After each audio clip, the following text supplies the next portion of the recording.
I think the best fight of the night is going to be the next one. I do too. Which is going to be Jake Ellenberger versus Have a burger, fat burger. Rory MacDonald. At a farm. For y'all who ain't on the Twitter, Jake Ellenberger went after Rory, and it took Rory a little while to come back. But I'm just going to highlight some. He's too busy parting his head.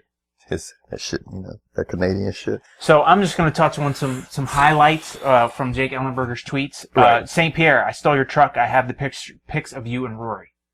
Let's talk. Ellenberger's going hard. Yeah, that kind of McDummy this is going to McDonald. Bad news, fighting me. Good news, handicap parking.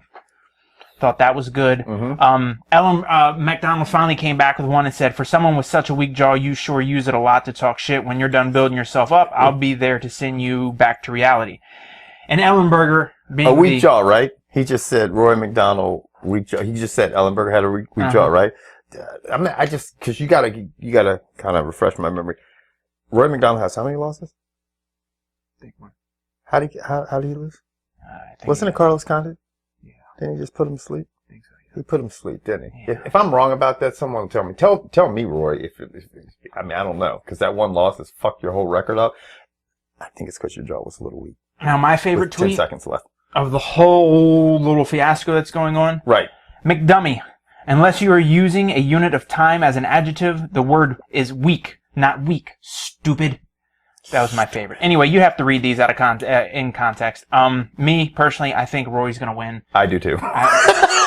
He's not my favorite fighter. I don't like his attitude. Right. I don't particularly care a lot for him. I think if he wins this fight, it's either going to be time to go fight GSP, which they said is never going to happen, then get the fuck out of the weight class.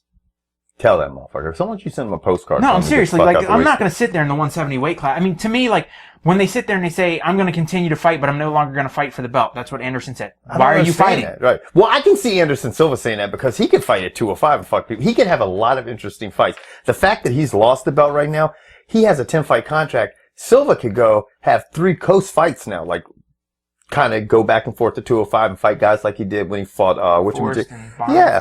And not have to fight a fight that's always the championship fight. That's a lot of pressure on his ass. So I can see him saying that, but not these other motherfuckers. I'm just sorry. I would, you know what? I would love to see Ellenberger win. And since I'm going to do that, I'm going to actually pick him to win. Hopefully he gets to Rory's chin and flattens him if I'm lucky. Yeah. But I honestly think Rory's the better all-around fighter. I think he's stronger than Ellenberger. But I think Ellenberger's going to lose this, and sadly, I think Rory's going to win. I think Rory's the bigger fighter too, isn't he? Yeah, I just think Rory MacDonald is one of your best welterweights out there. I mean, he's very well-rounded. He is very well-rounded. You know, he's got a great part in his head, and I'm telling you what, he is. You know, if you take what I'm just saying. Got them good greens. He's got that good hair, man. You know, he's got that good hair. I can't relate. He parts that shit. Neither can I. So. Comical, brash, and yeah, sometimes politically incorrect. The Uncut Sports Show. Non-traditional sports coverage delivered the way you like it by your uncensored co-hosts, Kevin White and George Bedford.